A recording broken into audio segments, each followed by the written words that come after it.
Welcome to Emotional CPR, Saving Lives, Healing Communities. I'm Leah Harris, and I'll be your moderator for today's webinar. Here's an outline for today's presentation. We'll begin with an overview of eCPR, then we'll discuss eCPR as a tool of peacemaking and bringing healing to communities. Then we'll move to cultural considerations and learning together, followed by a discussion of the applications of eCPR to suicide prevention. Then we'll conclude with public safety and first responder approaches. This training teleconference will be recorded.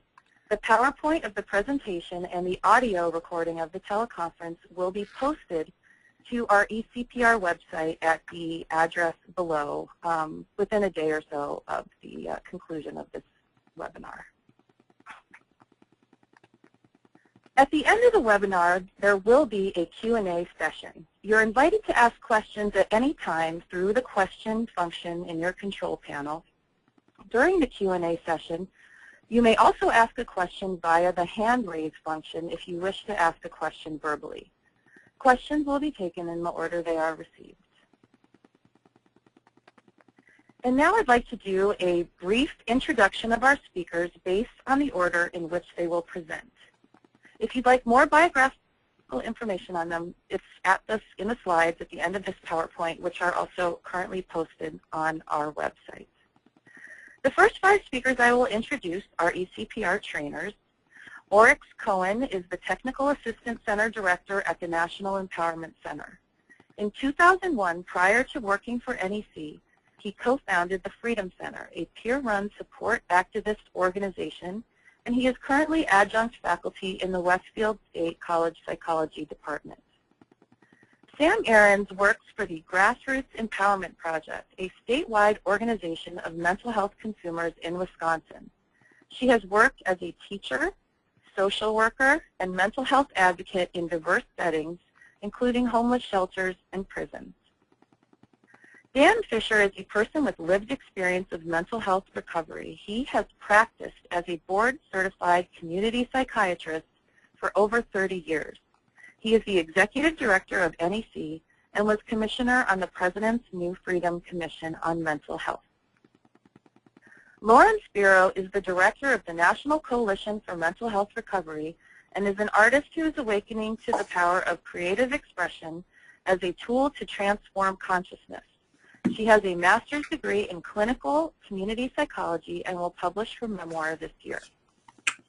Tracy Love has transformed her lived experience in mental health and the criminal justice systems into advocacy for social justice and systems change nationally.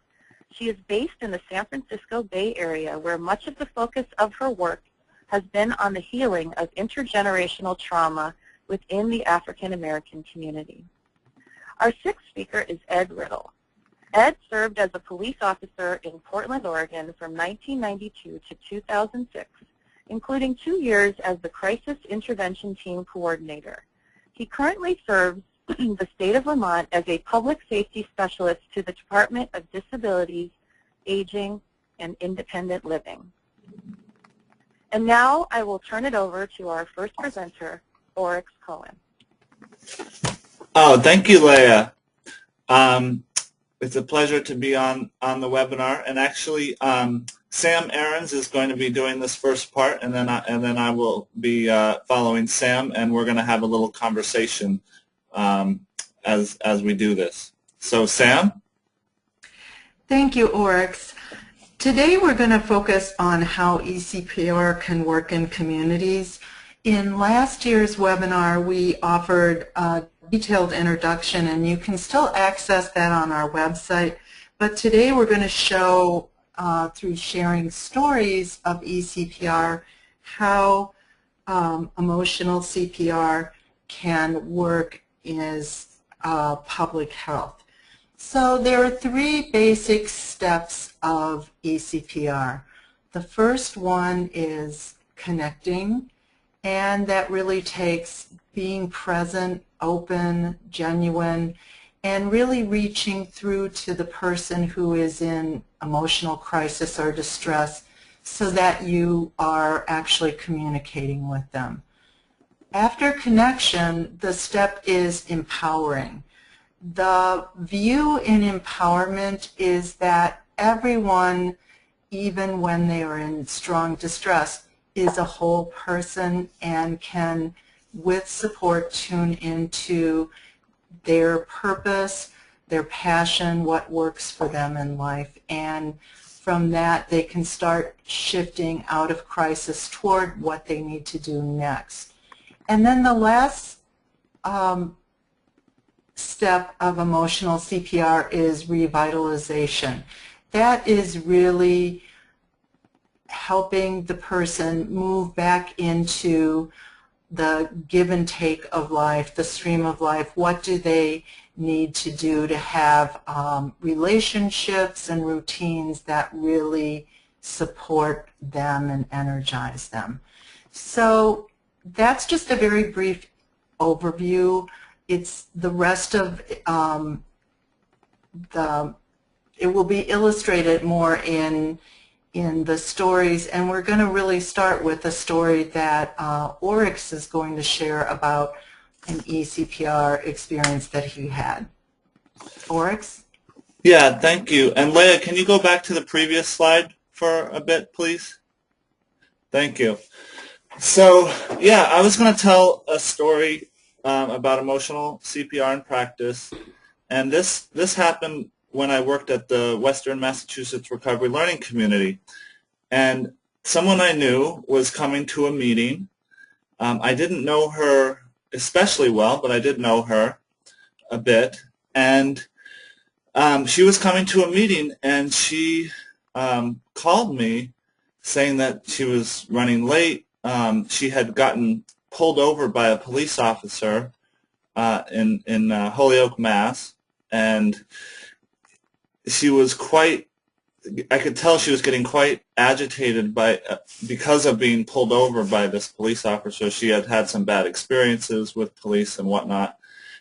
She didn't do anything wrong, but she just got pulled over. And it got to a point where she was really struggling, and she left me the cross streets of where she was, and something in me just told me that I had to go to where she was. And so I went to where she was, which is actually only a few blocks away from the center that we were at.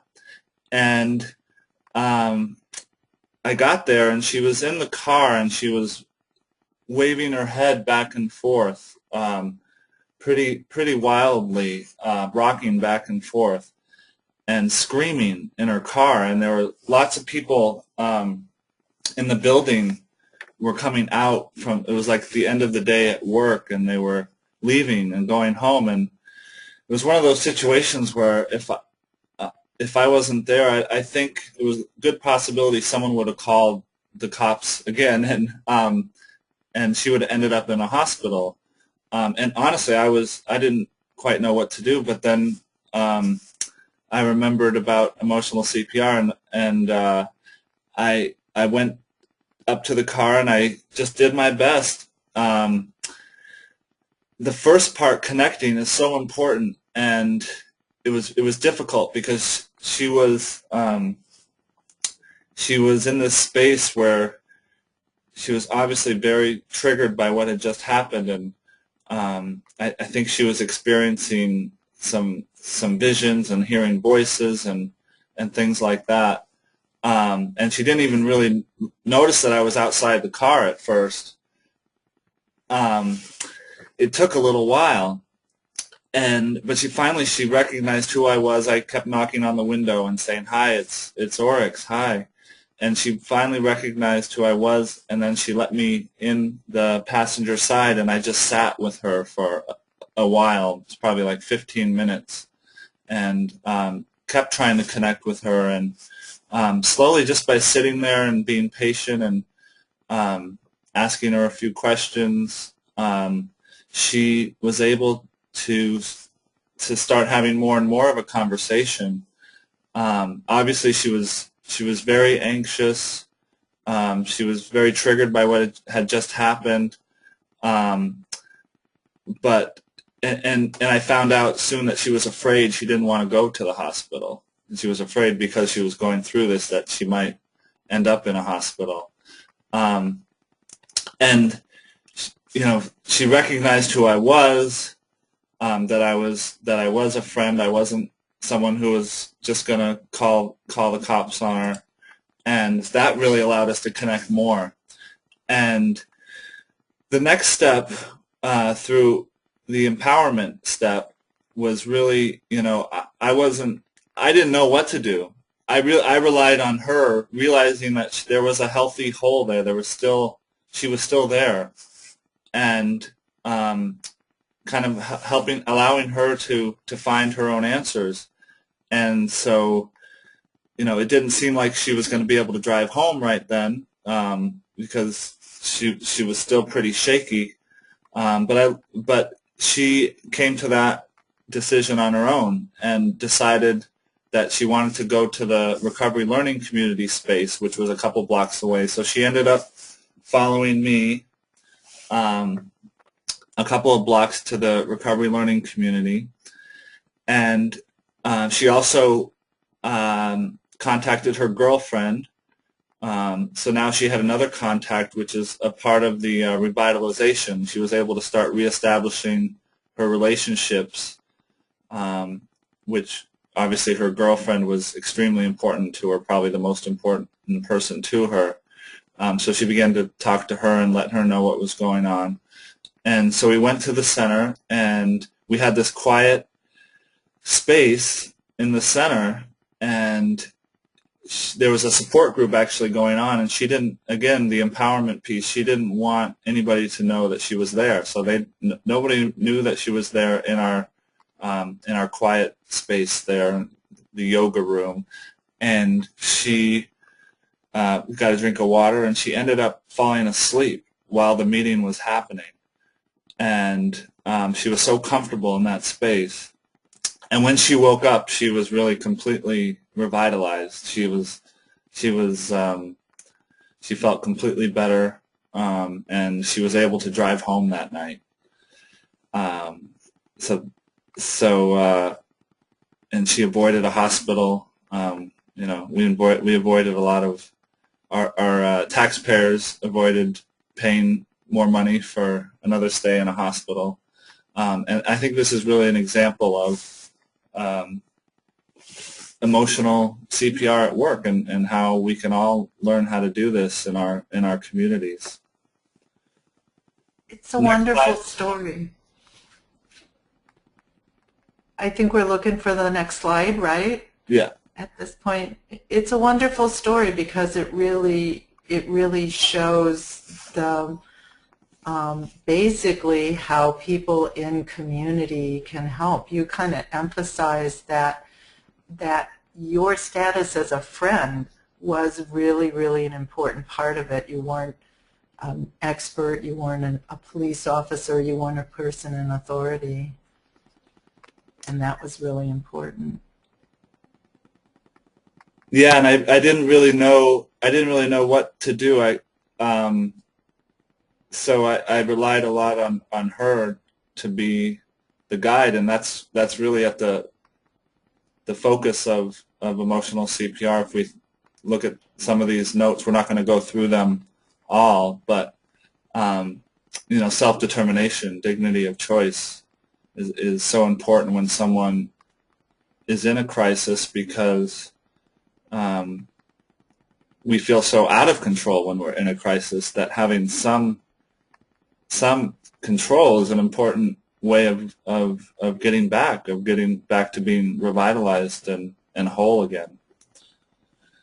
And you really, I think the part about your patience, and you didn't know quite what was going to happen, but you stayed with her, and she regrouped and recovered. And I just think how important it is how fortunate it is to have someone encounter someone who can spend time with them that way in the course of their community. This can happen at schools, it could happen at workplaces, it can happen any place, neighborhoods. And I think now we're going to let Lauren take us a little further in this exploration. Lauren? Thank you, Sam. So Tracy Love and I will be speaking about eCPR as a tool of peacemaking and bringing healing to communities.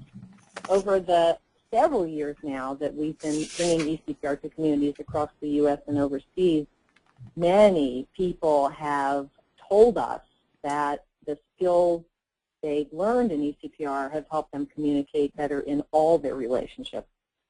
They've also told us that eCPR is a way of life.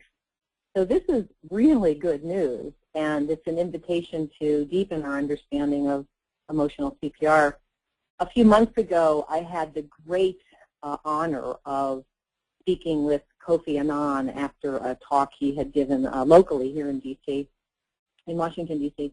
And Kofi is the former Secretary General of the United Nations. And we were talking about eCPR, and there was a moment that I'll always remember because he looked just deeply into my eyes, and he said, "We are in the same line of work. We are peacemakers." And for me, it was just a really profound statement, especially coming from him, but it really inspired me to think more about eCPR as a tool of peacemaking. So, and I actually have a frequent reminder to think about this concept because I have a bumper sticker on my car that states, "Inner peace creates global peace." Gangaji, a spiritual teacher, reminds us that human beings have been making war for a long time in all cultures, meaning in all minds, because the culture is a reflection of the mind. So I'm coming to a clearer understanding for myself that when I'm not at peace in my own mind, I'm really waging an internal war, and that war is projected onto or in various ways communicated to others. So the war in my head can be framed around a variety of battles. This may sound familiar to some of you, but it can be framed around the ancient and false belief that I'm not good enough, or I'm not smart enough, or if that other person would just do something good enough, you know, or if this condition or that condition were met, that, you know, my life and my relationships would be better and peaceful. And so I've really constructed a story that tints the lens through which I see myself and others and our relationships in the world. If I remain unaware of how I've tinted the lens and I remain stuck in the story, the conditions for peace will not be met. Peace is revealed in the absence of war, in the absence of labels and judgments and conditions. And so taking a step deeper, we can see the source of this war comes from the belief that we are something, and this thing is separate from others. So this experience of human disconnection, of separation of self from self and self from others is a fundamental concept in both trauma-informed practice and in emotional CPR. The impact of trauma and human disconnection played out in my own early childhood, for example, by experiencing such a profound lack of safety that it resulted in my clinging to anyone who offered safety or anything that could numb the pain. Another result of that belief that we're something and this thing is separate from each other is we get focused on protecting this thing.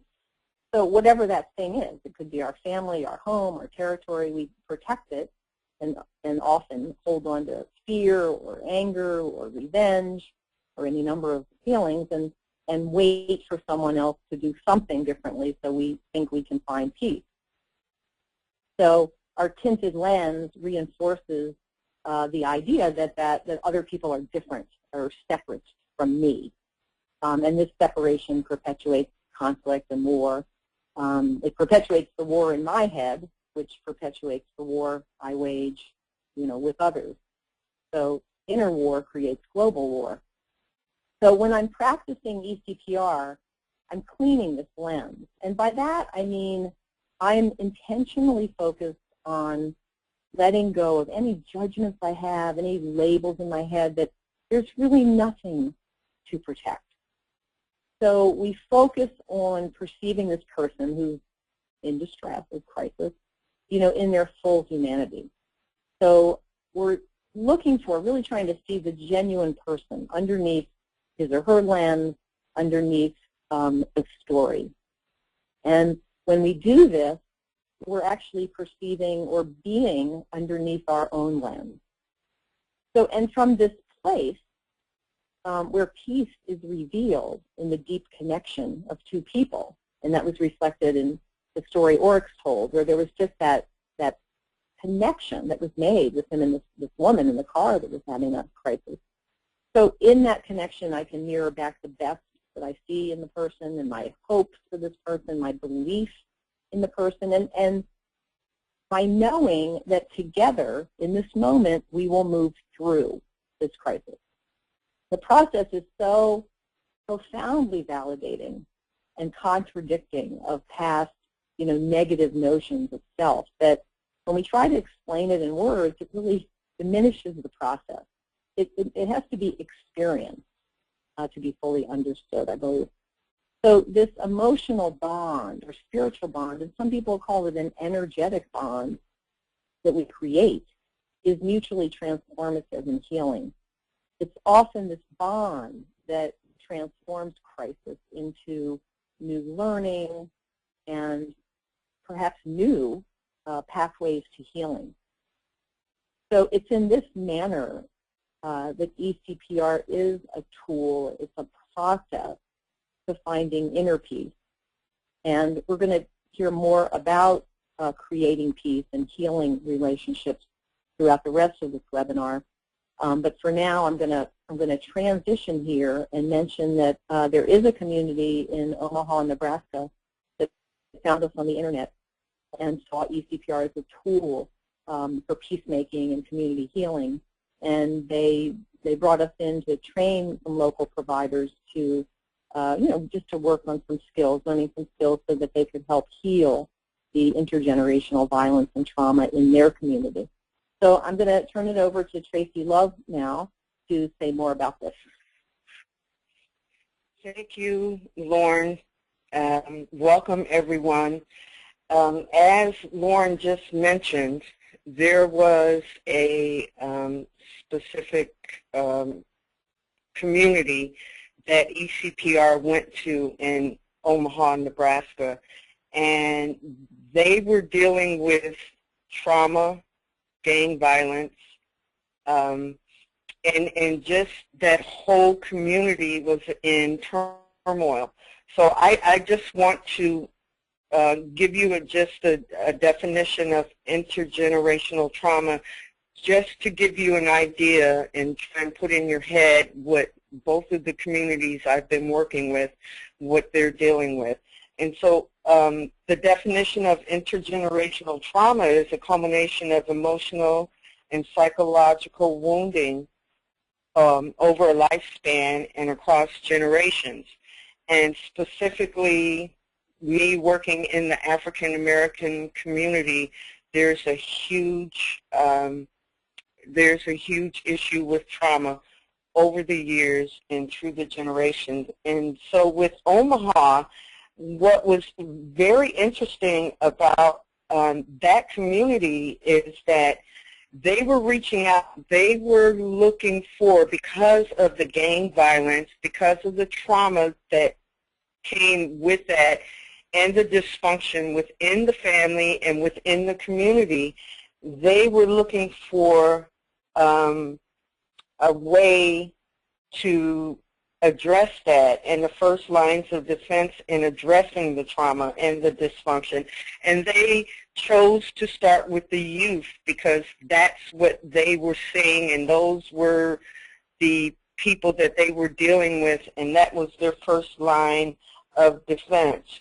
And they were looking for a way to address that, approach the youth in a way that was outside of what they are normally exposed to, which is authoritative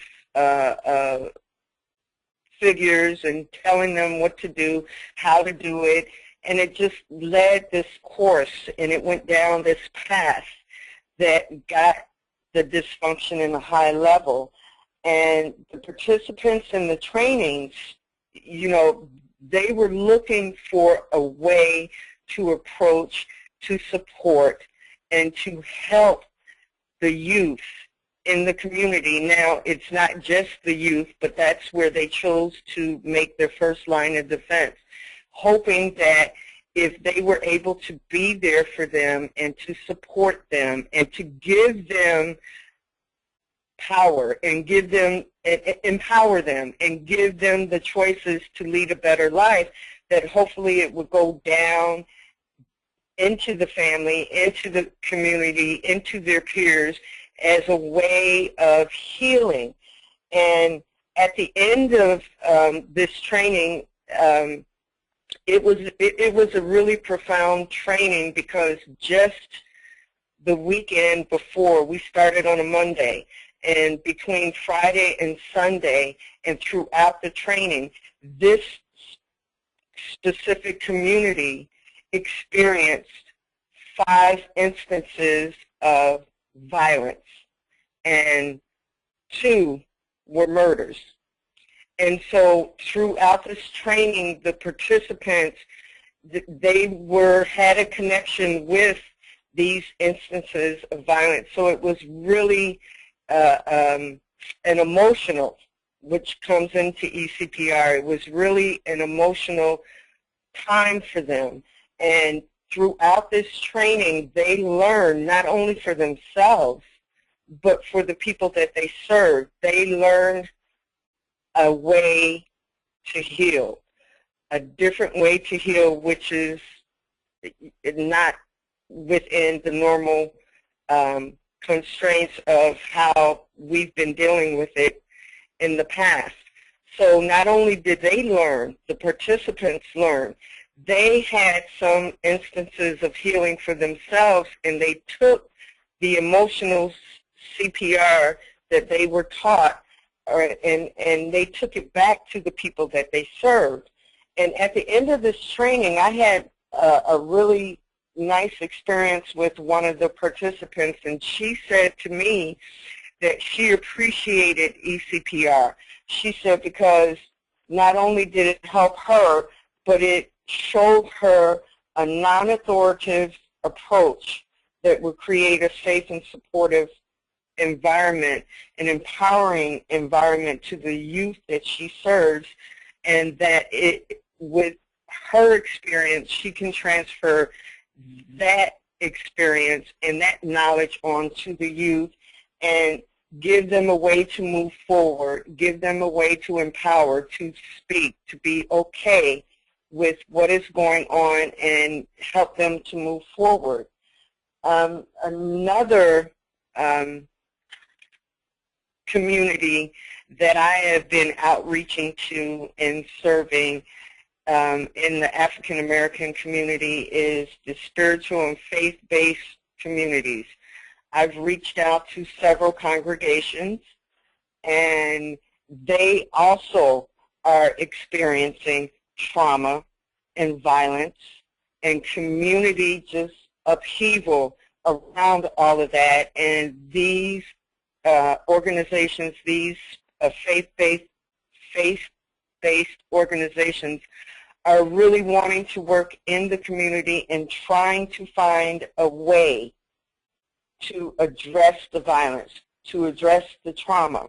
And so when I outreached to them, they were very receptive in the eCPR approach, because it was a way that they could be out there with the community and support the community and be with people that may come to the church. In the African American community, that's usually the first place that we as a whole go to for guidance and for support.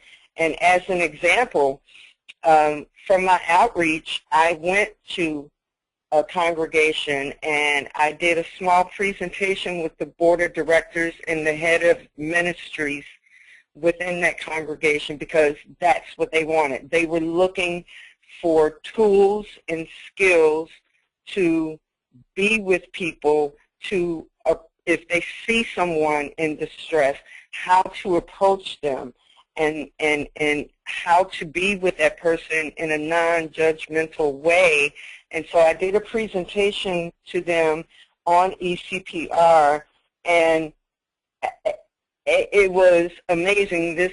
The response I got from them was amazing, because this is something that they didn't not only think that they could do, but they've gained skills and they've gained tools as to how to connect and support those who come to them for guidance. And not only that, but comfort them. And it allows them to see their own strengths. So this is a whole different focus for them, and I believe in both of these instances, eCPR is what they see as a valuable asset, and they are looking for, and they are wanting positive results in their efforts for affecting change in their community. So I'll continue to work with that and give them the eCPR approach, because it is a natural thing, and it's on a heart-to-heart connection on a human level. So with that, I would like to forward and give it to Dan so he can talk to you about the other aspect of how eCPR works in community.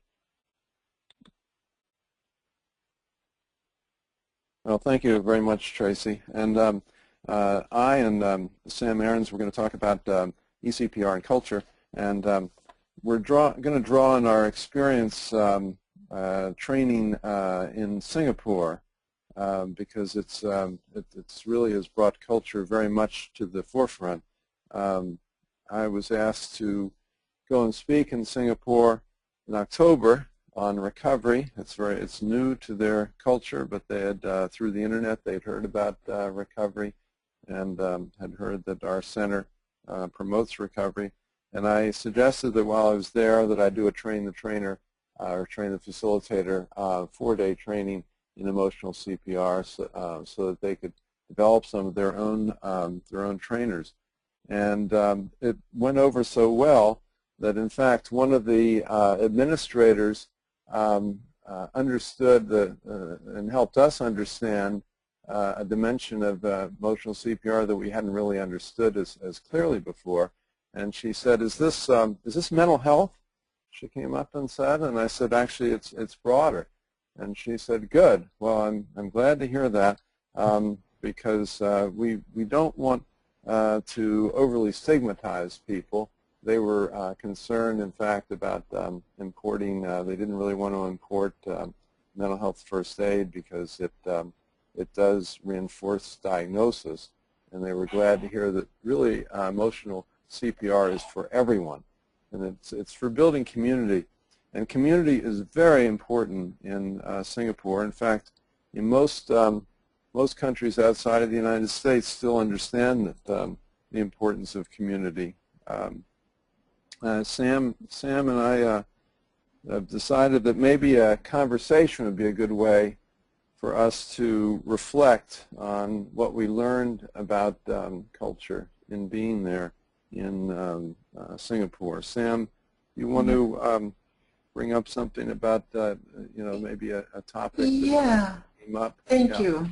I think for me one of the biggest learnings that I had going to Singapore was to really understand eCPR more clearly as a process that's based in dialogue.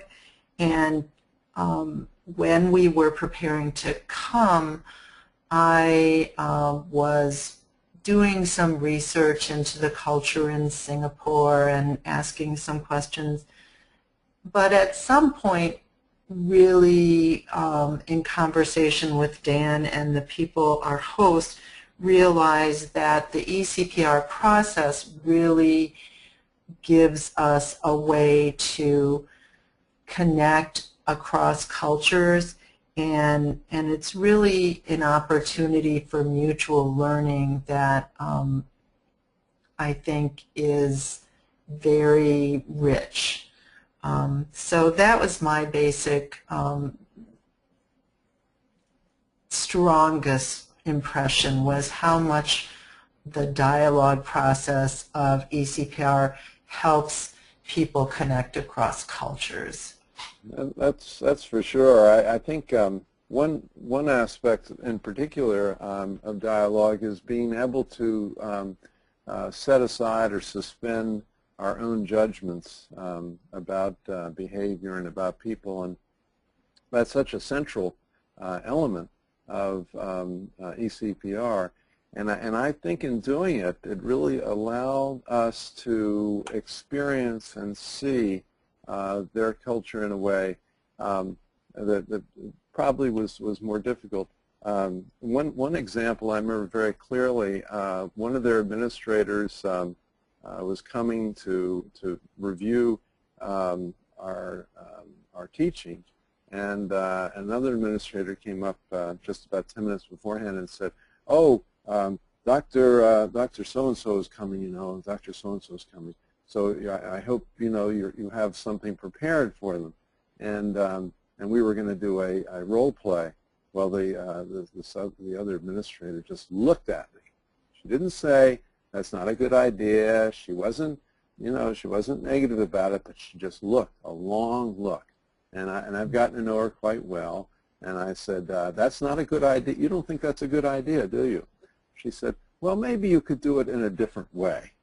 And and we did. We changed it around very quickly. But I think if I hadn't been practicing emotional CPR, I would have taken maybe her silence to be, "Oh, well, maybe that's okay." But I looked a little bit longer and saw that she just kept looking at me. So picking up those cues across cultures, many of which are nonverbal, I think emotional CPR really helps to helps cross-cultural communication in that way. Yes, I agree, and I think another thing that came out through the training was both we as people coming from Western culture and the Singapore participants saw new options in using eCPR to really deal with challenges that are kind of culturally embedded. For instance, one of the ones that came up was there's this concept of filial piety or respect for elders that is really significant in Singapore and other Asian cultures. And initially, this value seemed to some of the participants to just sort of cut off options. For instance, when a younger person wanted to pursue a goal that was not endorsed by their parent or their elder. And what we saw was, in exploring this through eCPR and applying the principles of dialogue and the steps of connection, empowerment, and revitalization, it really opened up some options. So it wasn't either or, it was sort of both and. So eCPR really allowed for an exploration of how someone might pursue their own goals without disconnecting from their community, from their traditions, from their family relationships that are very, very valued. Yeah. Another lesson that we learned there was they're much more comfortable with having groups that are inclusive of professionals and peers. And at first we were saying, well, peers should do the leading of this and be the main teachers. But we could see after a while that it was more a natural part of their culture to bring together diverse roles. And also they wanted to do their first training, 7 of them all together as trainers. And again, we were like, well, you really only need 2 or at most 3. No, we'll do all 7 together. And the notion of togetherness and working as a team is very, very much embedded in their culture. So again, we listened, we took it in, and we try to go with it. So it is really helpful, I think, to use eCPR to see another culture. And it gave us some new ways of understanding what was possible with eCPR. I think that's true with every training that we do because it is so based on mutual learning. But I think in this case, with encountering another culture, it was really, really a strong sense of learning new ways of understanding and what's possible and how to connect. Yeah. And understanding our own culture as well. I think this will help us a lot in coming back to this culture and realizing that our dominant beliefs, how embedded individualism is here, and just to adjust to that, when we're doing our own training. Well, I think should we? Is there any other? You have anything else? No, I think we can pass on to the next section, which I think you are actually leading off. Yeah, I'll say a little, and RX Cohen also will. This section we're going to talk about the application of emotional CPR to suicide prevention, and this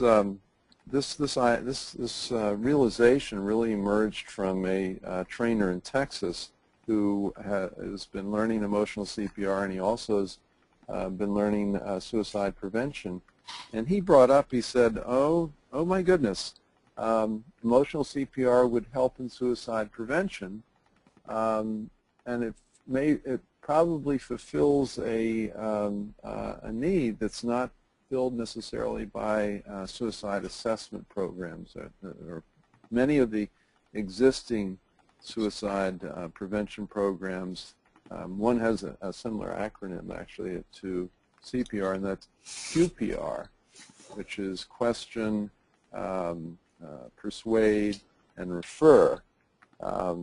Many of these programs teach teachers and health personnel and other officials how to identify someone who might be suicidal, but they don't emphasize often enough how to develop a relationship with the person, which might well reduce their sense of suicidality.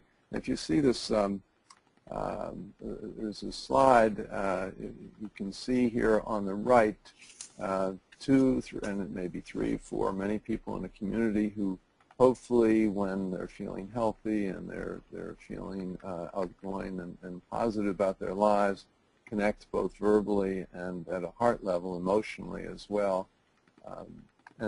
But through trauma, loss, there's disconnection, as Lauren was talking about and as Tracy was talking about. Trauma really leaves people in a state of isolation, and they're trapped in their own world, in their own monologue. And that's often when people feel that they don't fully exist. You see sort of a dotted line around the person on the left who's in monologue. Well, and if you don't have these Victor slides, you can access them later. But when somebody's feeling so unsure about themselves and feeling so disconnected, life starts to feel meaningless and purpose. You lose purpose in your life and a sense that you really exist. And so the slow suicide begins with that process of isolation and disempowerment. So emotional CPR, by working towards connection and empowerment, really helps heal trauma, and in doing so brings back life. And in fact, a famous Russian philosopher, Mikhail Bakhtin, who's sort of a great thinker about dialogue, he said, all life is dialogue, and dialogue is life. And opening spaces for a person to enter into dialogue is really what brings life back when life has been ebbing away. So I think in that sense it really, emotional CPR is a terrific way of helping reduce a person's suicidality. And if at that point, if still after persisting and connecting, it's hard maybe to revitalize, if the person's vitality still seems very low, then at that point perhaps to get additional aid and assistance. But it's more likely that the person in great distress might follow up on some referral if you've connected with them in this fashion. And often a peer might be the most valuable person to refer them to. We have peer-run respites in different parts of the country because there's reduced stigma discrimination. But if that doesn't work out or there isn't one around, a professional who is understanding, sympathetic, and can enter themselves into such a relationship can be very valuable. RX, you want to add something? I just wanted to chime in a little bit. Thank you, Dan. It's so important, again, when you're feeling suicidal to have a connection with somebody else who is really not there to try to fix you or to change you or to say what you're feeling is wrong, but just to be there with you can be so powerful and really a suicide prevention tool. So we really do believe that emotional CPR is a way to prevent suicides. If we think about this in a public health way, which we try to do with emotional CPR, suicide is actually the third leading cause of death for young people age 15 to 24. Suicide is much more common than the other form of violence in terms of killing someone else. It's much more common for people to kill themselves than to kill other people. So if we look at it just from a public health standpoint and then the repercussions of people taking their own lives in terms of how it impacts their loved ones, their family, it's a trauma that just can last through generations. That really the importance of having a tool like emotional CPR that's for everybody. It's not just for doctors or just for professionals. It's for your neighbor, it's for your mom, it's for your son, your daughter. It's for everybody to can learn how to do emotional CPR and be with other people. And if this was really taught on a large scale, then I really think we'd see a large-scale reduction in the amount of suicides that we do have in this country right now. I also think that applying emotional CPR to suicide is important because one of the questions that came up was, well, what do you do if someone's quote-unquote severely mentally ill or severely distressed? Well, you can do emotional CPR. you can do emotional CPR in pretty much any situation. That's what it was developed for, and it's been found useful in really, really difficult situations, and that's really what it was designed for. So yes, including suicide when people are feeling suicidal.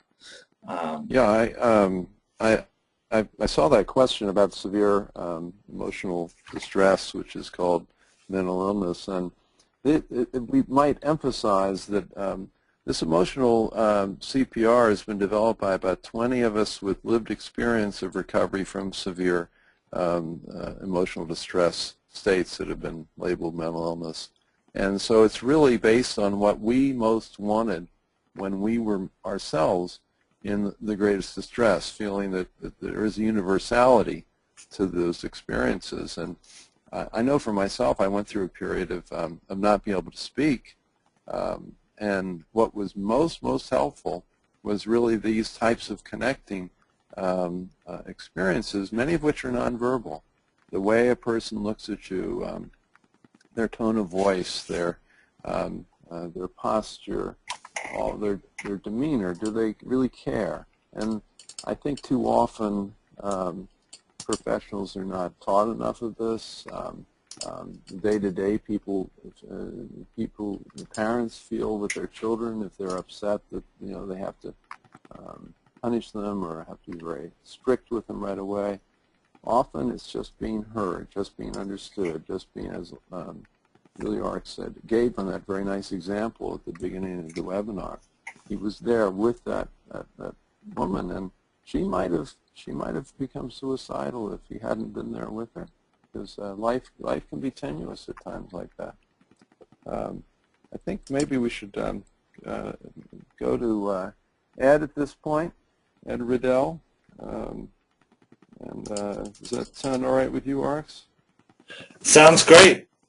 Yeah. Thanks, Dan. Okay, Ed Riddell will carry on with this next section. Thanks, Dan. Thanks, Oryx. Listening in, I can't help but be reminded that, for law enforcement members, public safety members, and those that are first responders, there's a lot of things that would be really helpful for us to know before we get to the scene, and we're always left in that, deficit of information about how to be helpful to folks. But the beauty about eCPR is that at least if we've learned some basics from the 20-plus experts that Dan was talking about that have put together this training, we can use it to our benefit and the benefit of others, the benefit of the individual in crisis, and benefit of the community by having structured ways that we start to engage with folks empathetically and peacefully. Oryx's story about the distress that the woman went through just getting pulled over by a police member. Sometimes we forget what our presence does to folks. And I know from my training, being present in uniform was actually the first level of control in your force control continuums that are taught to law enforcement members. And just by being present in uniform can get people to change the stuff that they're doing. And so that was a great reminder, Oryx. Lauren, talking about the peacemakers, we know that we call our first responders always to be those peacemakers in our community. And Tracy talking about how she is doing great work in the Bay Area when there's been violent situations that have occurred that you know that there's been law enforcement responders that have been interacting in. And then once again, Dan talking about not only the suicide prevention and the suicide basics in responding to somebody in emotional crisis. We know that our first responders and public safety members are often the first ones to attend to those folks who have called and are in those really, really dark places. And having some basics to be able to engage in a connection with them, to help them down the road of recovery is huge. And then lastly, just having some basic skills to be able to connect with the entire community, talking about the work that was done in Singapore and understanding that. Our law enforcement and public safety members are asked to work with all kinds of different cultures in their community. So what is this about for public safety? If you have goals as a public safety and first responder to improve communication, collaboration, and cooperation between yourself, the community, and the people with emotional crisis, this is a tool for you. This is also a tool for being able to enhance the safety net. And when we think about the safety net, we think of that safety area where no one can fall further than. By being an informed and practicing eCPR member as a police responder, you have the opportunity of help catching someone before they get deeper into an emotional crisis and being able to help them get to a place of empowerment and revitalization sooner. Trauma is huge in not only when we're talking about serving people and supporting people in the community with needs, but also how does the community view the trauma impact on our own law enforcement members, our own public safety responders?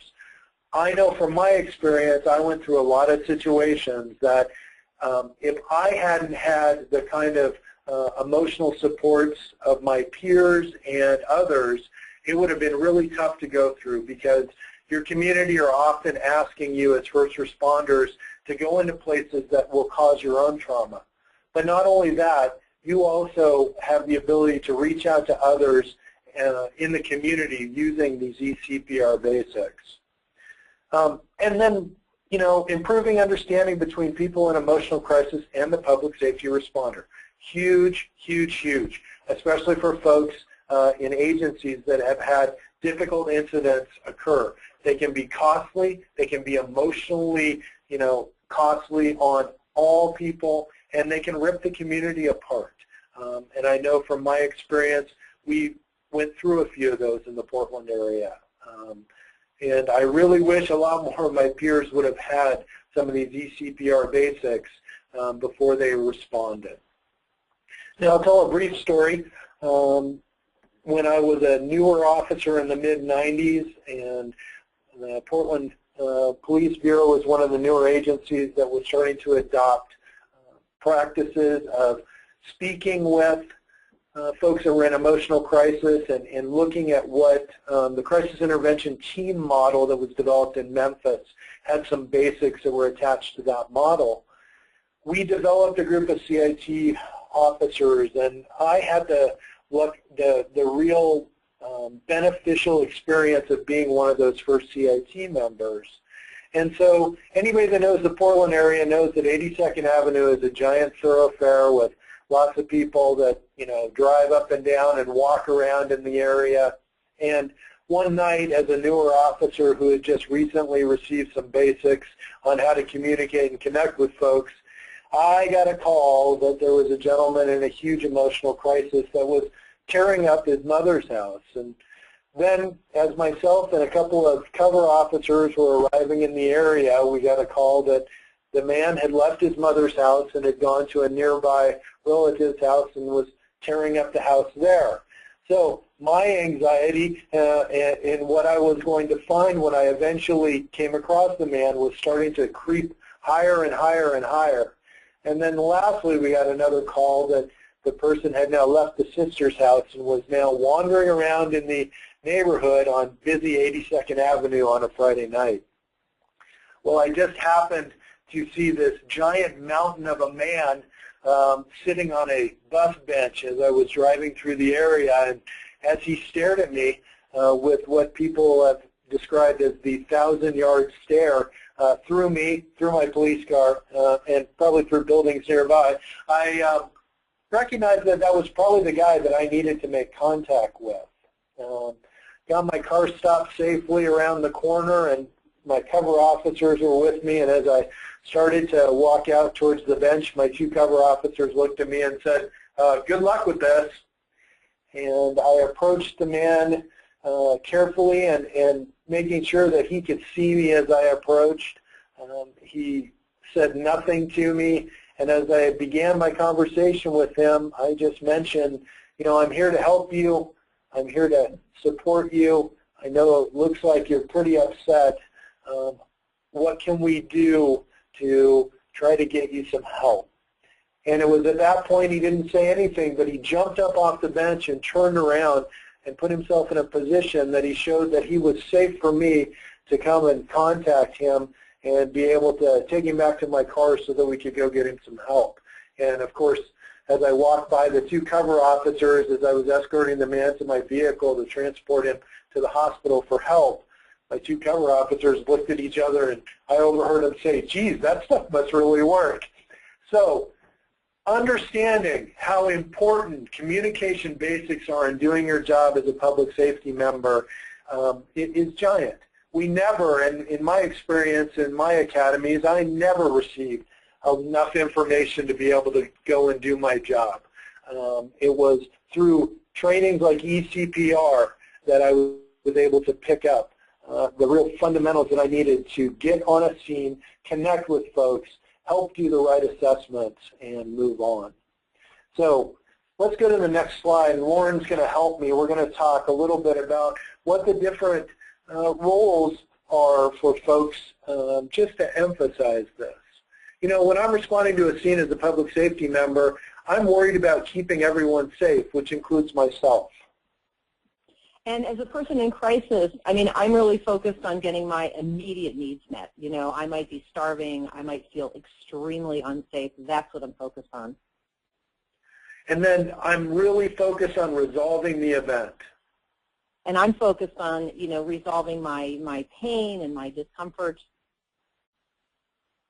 And I've got the responsibility of following all policies and procedures and laws. Yeah, and I don't have any policies and procedures. I'm just feeling scared and I'm feeling powerless. And based on my academy work and my experience, I'm assessing what is the appropriate response in this situation. And I'm just feeling, you know, I'm in crisis. I'm feeling disconnected. We've talked about that. My thinking is not as good as when I'm, you know, more in touch with myself. My emotions are in this protective survival mode. And of course, I have this umbrella of what's the decisional framework, you know, what's going to be best for the community, and do I need to use any force? Yeah, and I'm, you know, I'm not focused on community needs at all. I'm just more inwardly focused on my crisis. I have a need to feel seen, to feel validated. I might be aware of that. I might not be aware of it, but it's certainly what I need in this crisis state.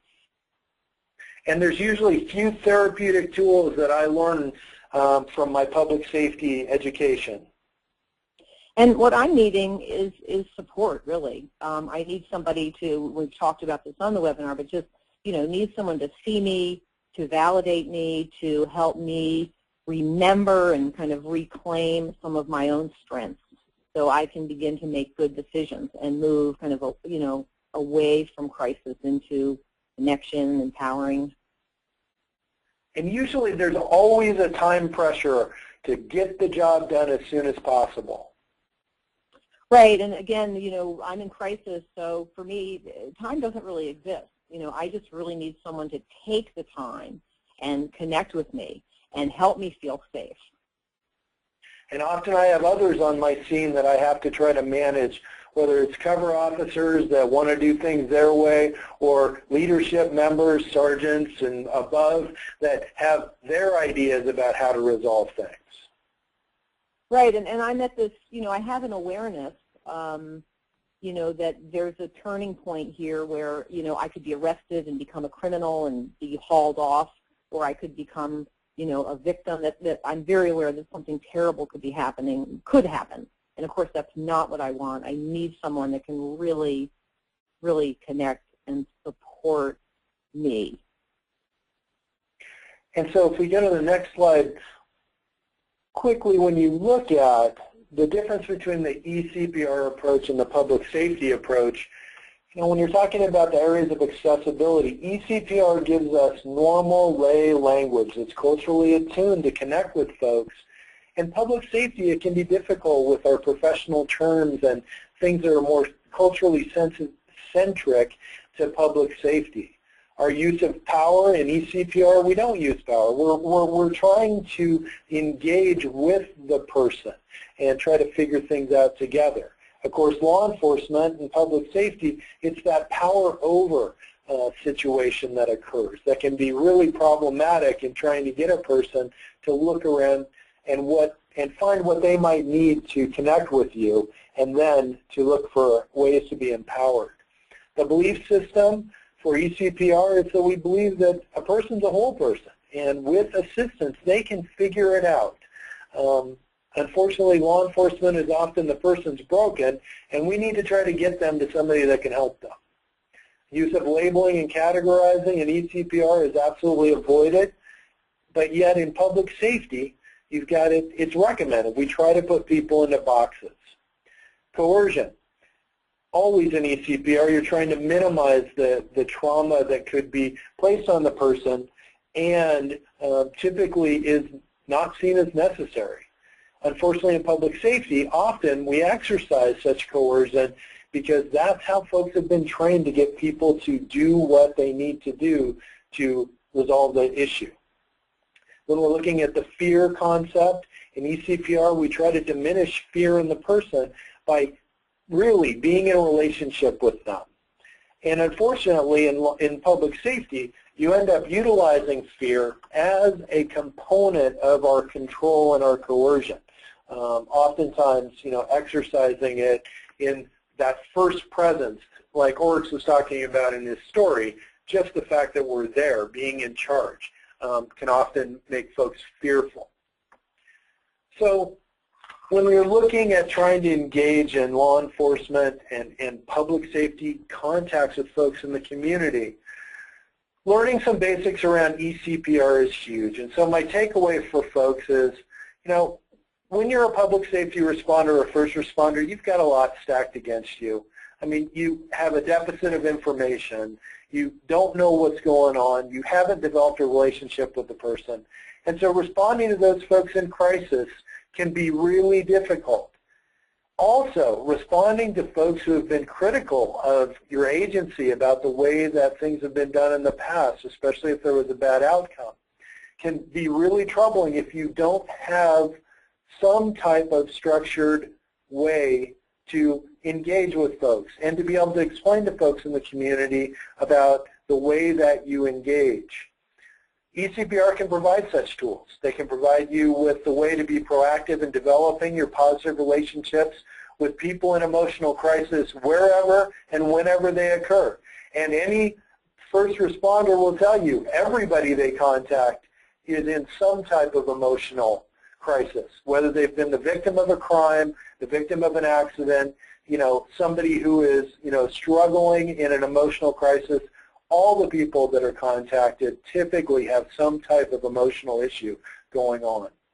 So again, we strongly encourage public safety members and first responders to look at eCPR as a tool that can help develop their relationships with people and their community who have issues around emotional crisis. So thanks, Leah. It's all yours. Thanks so much, Ed, and everybody who's presented so far. We now have just about 20 minutes to address your questions and comments. We've gotten some wonderful questions. If you still have a question, you have some time to ask it. And again, as I mentioned, if we do not get to your question, we'll do our best. But if we do not, we will respond to you individually, either by email or through chat. So we have several questions that are relating to youth. So I'm going to try to group them together here. Let's see. Yeah, the first one is, how does eCPR relate? I'll sort of read the questions together, and then whoever would like to respond can do so. And one of them is, how does eCPR relate to youth labeled as at-risk youth? This is a question coming from somebody who works at an emergency shelter where there's a lot of people expressing anger, and it can be very tense, and this person says that they are attempting to be trauma-informed. And then we have another question here about reaching out to youth community building efforts and organizations. And then finally, there's a question about when you are working with adolescents or young people, how do you honor the self-determination piece, especially if you have a parent who might not necessarily be on the same page in that regard. So would somebody, one of our presenters, like to address one or all of these questions about youth? Yeah, this is Tracy.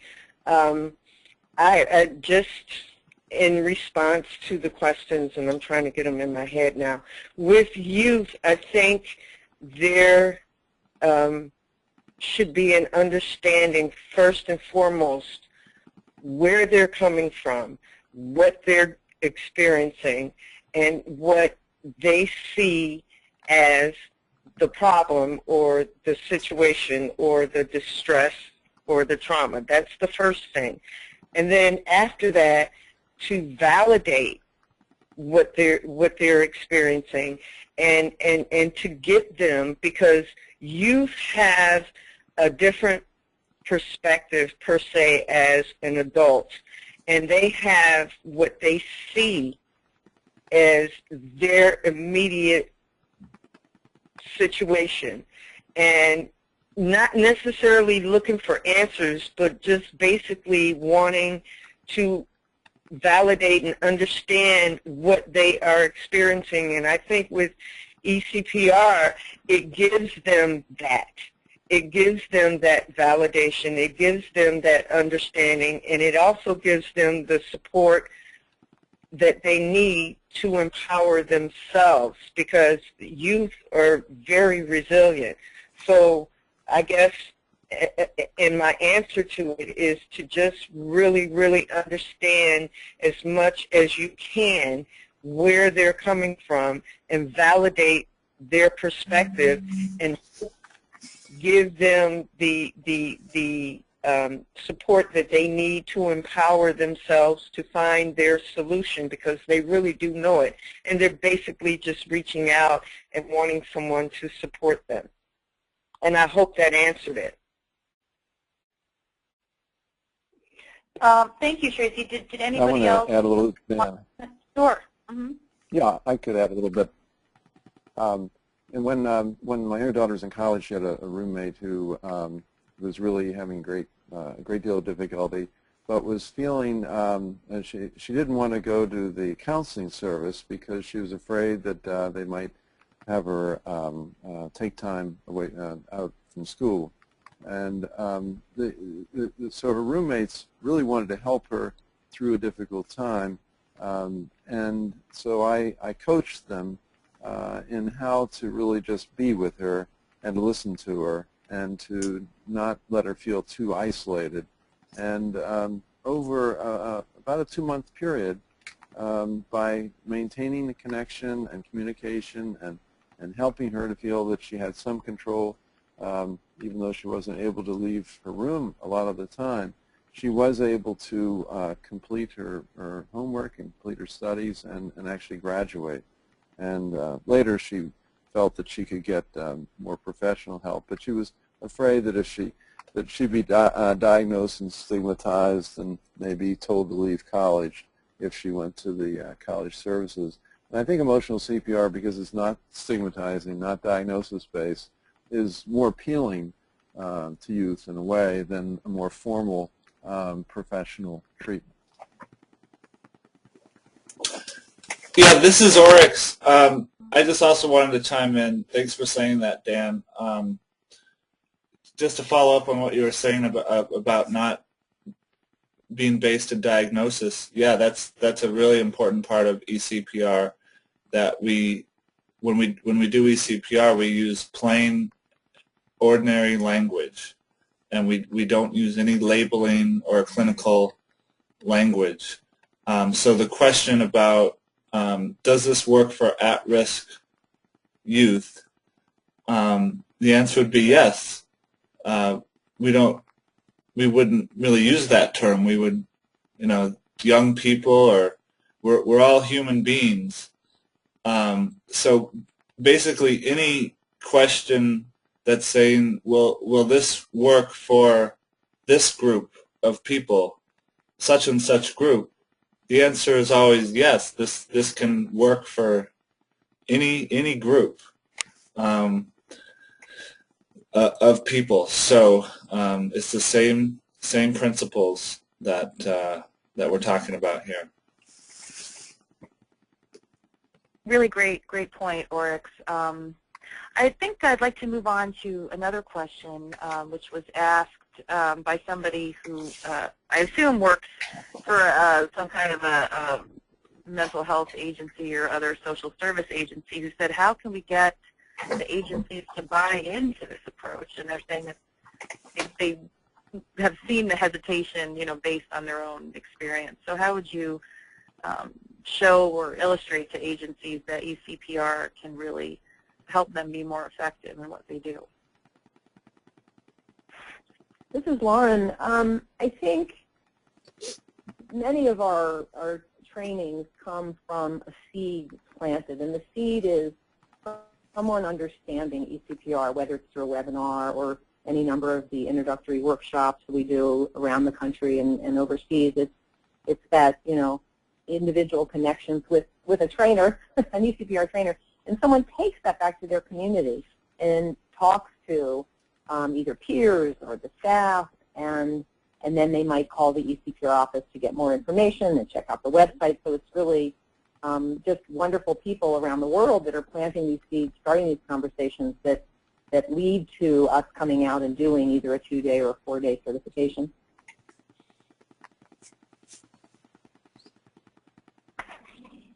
Great. Any other thoughts? This is Sam. I'd like to add. I was going to add one other thing, Leah. One of the things that we maybe didn't mention, but we did in the last webinar, is that the training is really highly experiential. It's through role plays. So if people have some introduction to eCPR, they get to have the experience and actually see how it's different and what it does offer. So I think that's really one important thing for people to keep in mind, that they can actually see and judge for themselves. Very good point, Sam.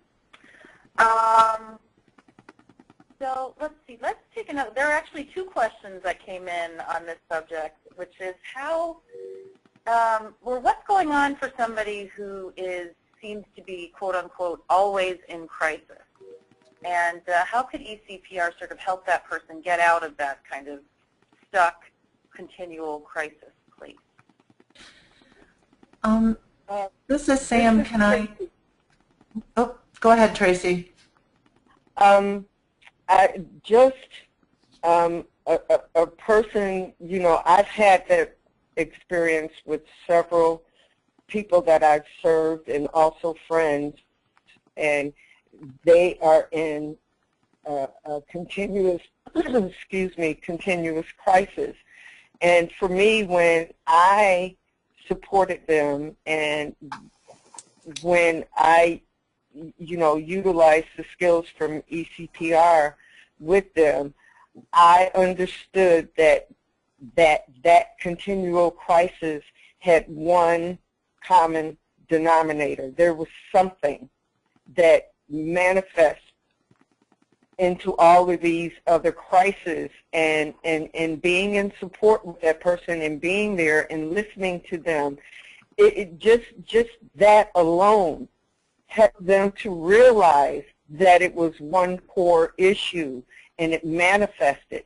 But it wasn't me you know, diagnosing or trying to figure it out, because that person knew deep down what it was, but there was so many other things layered on top of that that they really didn't realize it until they actually had someone that cared enough to sit down, to listen, to be there, to support, and they themselves unraveled, like took the layers off and really got down to what the real issue was. And the bottom line is that they never had anyone that cared enough to even listen to them. So that's the beauty of eCPR, because there's nothing involved about directing, about diagnosing, about trying to figure it out for them.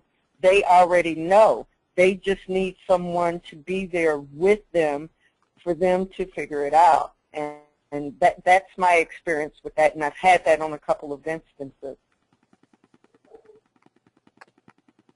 Would anybody else like to respond to that issue of someone who's in sort of a perpetual crisis?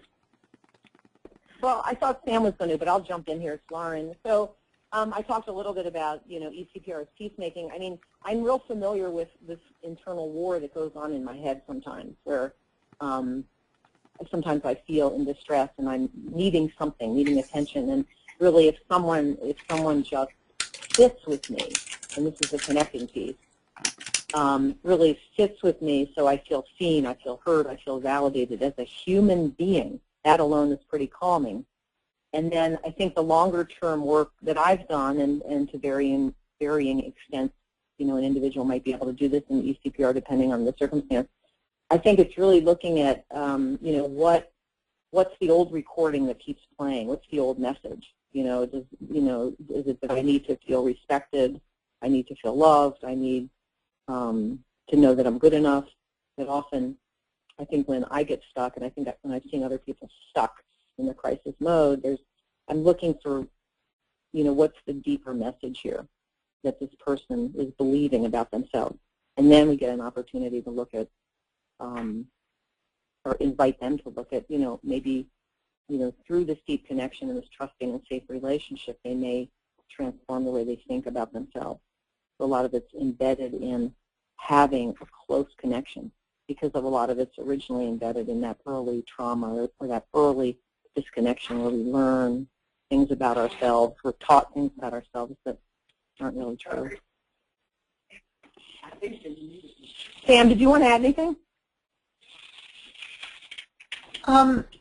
I agree with what you and Tracy have both said. I think the first thing I ask when someone seems to be always in crisis is whether they've ever gotten to connection. So often people are trying to fix them or calm them down or shut them up, and so concentrating on the connection and, like you said, believing that they have their own answers.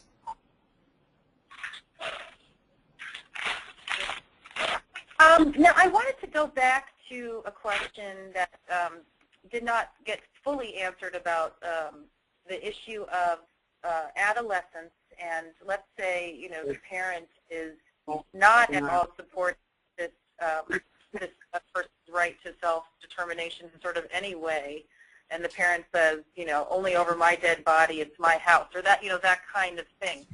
What would be a way to apply eCPR to this situation? And could you please mute your line if you're not speaking or getting a little interference? Thank you so much. Yeah, Leah, this is Dan. I could address that. I often am contacted by parents who they're exasperated often that the biological description, the chemical imbalance theory or broken brain theory isn't working for their adolescent, usually son or daughter. And what works best is seeing the whole family and using emotional CPR principles, which really are dialogue principles, with the whole family, with the family as a whole.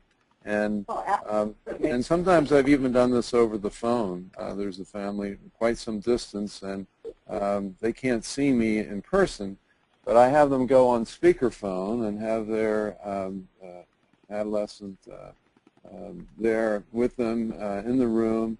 So the mother says at one point, she says, well, my son, he just isn't moving ahead the way we'd like him to move ahead. And so I just reflect back and said, in the presence of the son listening, did you hear what you said? Moving ahead. Whose judgment is that, moving ahead? And the mother was able to reflect on that and say, oh, that's my idea, isn't it? And the son pipes up and says, yeah, so I have some different plans and different ideas of my own. And they're then able to negotiate what's the parents' plans, what's the adolescent's plan. So I think and this is very similar actually to approach from Finland, which is called open dialogue, which uses dialogue principles also. So I think when you recognize all voices as having value, you recognize that parents have a perspective, but you recognize that the young adult has a perspective, then you're not going in judgmentally. You're using emotional CPR for the family as a whole. It helps avert a crisis, and it helps get beyond this my way or the highway. Yeah, this is Oryx. I also think if you're just interacting with the young person outside of the adult, the parent, that you can be honest in a conversation with the young person and kind of validate their feelings and say, yeah, that sounds like you're feeling really upset about your parents telling you what to do or what to talk about or whatever. And so just being honest and is a way to connect. Not to say, oh well, you know, not predicting the future for them or giving them false promises about what's going to happen, but just being there with them and validating their situation is doing emotional CPR. We don't live in perfect worlds, so even just that can be important for someone. Great. Okay, so we have about 5 minutes left, and there's a question. Ed, are you there? I am. Ed, there's been several questions coming up about how can we better integrate these principles and values of eCPR into the law enforcement community, particularly and I'm sorry, we're having background noise again, please mute yourself. How do we integrate this into the community of first responders? Given the fact that a lot of first responders aren't even getting CIT training, let alone eCPR, what can done to address it? So I would suggest that community members have a conversation with their chiefs of police and their sheriffs about what they believe are important values for those communities and what they think some of the basics are for the folks that are responding. And tell those chiefs and those sheriffs how you are going to support them going forward when there are, situations that occur in the community when they will be worried about, some fallout, and how you folks will come together and support them. It's a huge place, and often it happens over tragedy, but in those communities where it doesn't happen over tragedy, where folks come together with their law enforcement members, they start out on a really more positive footing. Just reminding those law enforcement and first responder leaders about the tragedies that other places have gone through that they are going to have the opportunity to avoid by better training their responders in some of these connecting basics should be enough to do the trick. The only problem that you're probably going to want to have is how are you going to provide the eCPR trainers and make them available to the agency members to participate. Having trainers that are willing to volunteer to meet officers and sheriff's deputies and state police members wherever and whenever they can find time for training would be a huge way to meet them. Thank you, Ed. We are unfortunately running close to the end of our time, but I wanted to make sure to get to our contact us screen because we just got, I couldn't even keep track of how many questions from people saying, how do we get trained? How do I get this in my community? What does it cost? And unfortunately, we can't address all of those questions in the last few minutes of our webinar, but we're delighted about your interest and really encourage you to visit our website. We do have a frequently asked questions section there that might address your question. Also, we have an upcoming trainings section which lets you know what is coming up. And we really, if you're dads and you want to organize something in your community, we wholeheartedly want to support you in any way that we can. So please do reach out to us either by email, telephone, or check us out on our website. We do also have a Facebook page, so look us up on Facebook and follow us on Facebook. Please do keep in touch. We did really want to thank everybody who participated, our presenters, all of the people we had on our call. We had people calling literally from around the world and participating, so this is extremely exciting. And unless there are any sort of closing words, I think I just want to thank you all for being here again, and have a wonderful day, everyone. Thank you, Leigh. so much. Thank you, Leigh. I just want to really quickly say that generally, well, not generally, always, when we come in to do a training, it's an organization that brings us in to train. However, if you specifically are interested in organizing such a training, please make that clear in your email.